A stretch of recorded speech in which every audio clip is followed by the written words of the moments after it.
আমার ভিডিও দেখে তো মানুষ এমনিতেই ভয় পায়, ভয় পাওয়ারই কথা।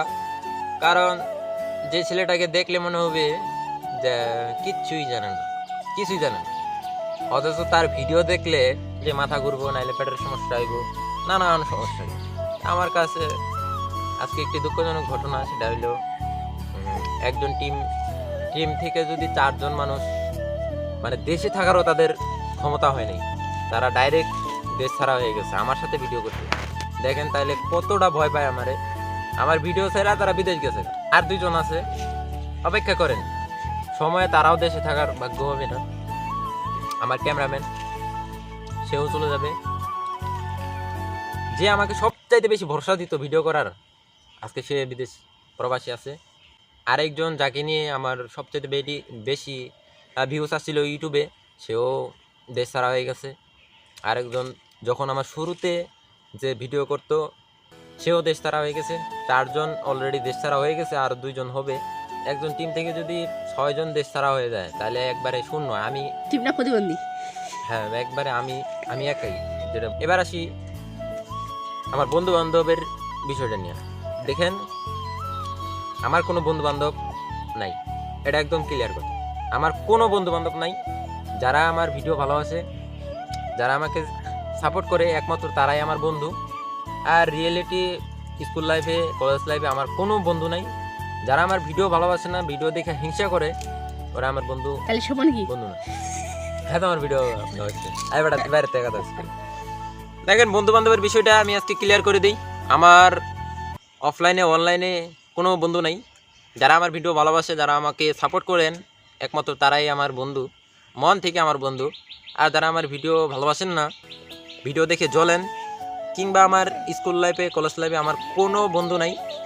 তো আজকে এই বিষয়টা ক্লিয়ার করে দিলাম যে আমার সাহস কতটুকু। অনলাইন জগতে আপনি তো মিয়া ক্যামেরার সামনে 5 মিনিটও বকবক করতে পারবেন না।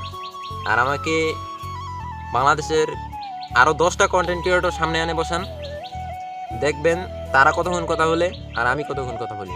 আমার সাহস সম্পর্কে আপনাদের এটা ধারণা নাই। কারণ অনলাইন জগতে এমন কিছু সামনে আসবে যেটা কল্পনাও করতে পারবেন না। তো যাক, সবাই আরেকটা কথা বলে যে মেয়ে নিয়ে ভিডিও করা, এটা হলো বর্তমানে সবচেয়ে একটি বড় ভাইরাস। তারা বলে যে মেয়ে নিয়ে ভিডিও করতে হবে, তা না হলে ভাইরাল হওয়া যাবে না, বেশি বেশি লাইক পাওয়া যাবে না, ভিউ পাওয়া যাবে না। আমি বলছি তাদেরকে এক কথায়, যেই দিন থেকে আপনারা আমাকে দেখবেন যে আমি মেয়ে নিয়ে ভিডিও করছি, কিংবা কোনো ভিডিওতে মেয়ে আসছে, তো সেই এর পরের দিন থেকে দেখবেন যে আমার ফেসবুক পেজও নাই, ইউটিউব চ্যানেলও নেই, মানে অলরেডি ডিলিট। মানে তারা যখন বলে যে মেয়ে নিয়ে ভিডিও করো, দেখেন আমি আমার জীবনেও কোনো মেয়ে নিয়ে ভিডিও করব না। কারণ ঝামেলা, আমি তো এমনি একটা ঝামেলা, তার উপর যদি আরও ঝামেলা নিয়ে ভিডিও করি, তাহলে এটা সমাজের মানুষের কাছে এটা পছন্দ না। তো আমার কাছে যেটা পছন্দ না, সেটা আমি আপনাদের কথা রাখতে পারলাম না। তারপরে আরেকটা কথা বলতে চাই যে যারা আমার ভিডিও দেখার যোগ্যতা পর্যন্ত রাখেন না, তারা আমার ভিডিওর সমালোচনা করেন। নিজে তো কোনো দিন, আমি একটা কথা বারবারই বলি, নিজে তো কোনো দিন 5 মিনিটের ভিডিও করে এডিট করে ছাড়ার মতো নিজের সামর্থ্য হয়নি বা সাহস নাই। আমার মতো সাহস আছে আপনার? 131টা ভিডিও করছি, তার মধ্যে আরও অনেক ভিডিও ডিলিট করে দিতে হয়েছে। যে ভিডিওগুলো আমার কাছে যেটা ভালো লাগে না, সেটা পাবলিকের কাছে কীভাবে ভালো লাগে, সেই ভিডিওগুলো আমি ডিলিট করেছি। আমার ভিডিও দেখার যোগ্যতা নাই, তারা আমার ভিডিও সমালোচনা করেন, সমস্যা কী? করতে থাকেন, আপনার মতো আপনি করেন, আর আমার মতো আমি চালায় যাব। একা হয়েছে কী হয়েছে? নাহলে আপনাদের আগে ফানি ভিডিওগুলো দেখতেন, এখন ব্লগ রিলেটেড ভিডিওগুলো দেখবেন, সমস্যা কী? যদি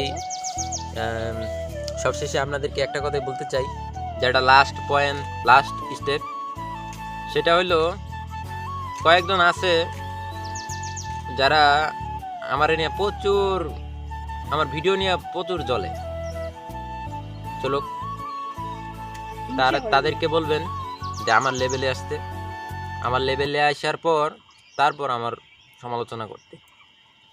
লেভেল ছাড়া তো কারোর সাথে কথা বলার মানসিকতা আমার নাই। কারো 5-4টা মিলে জিনিস, বুঝছেন? যে নিজে ওরকম যদি ইচ্ছা থাকতো যে কারো 5-4টা বড় হওয়ার, তাহলে আরও আগে হয়ে যেতাম। নিজের যতটুকু সামর্থ্য আছে ততটুকু দিয়ে আপনাদের হাসানোর চেষ্টা করব। তো কথা বলার অনেক ছিল, আমি জানি এত বড় ভিডিও আপনাদের দেখতে অনেক কষ্ট হয়ে যাবে। তো আজকের ভিডিওটা এই পর্যন্তই। ভালো থাকেন, দেখা হবে নেক্সট ভিডিওতে। আল্লাহ হাফিজ।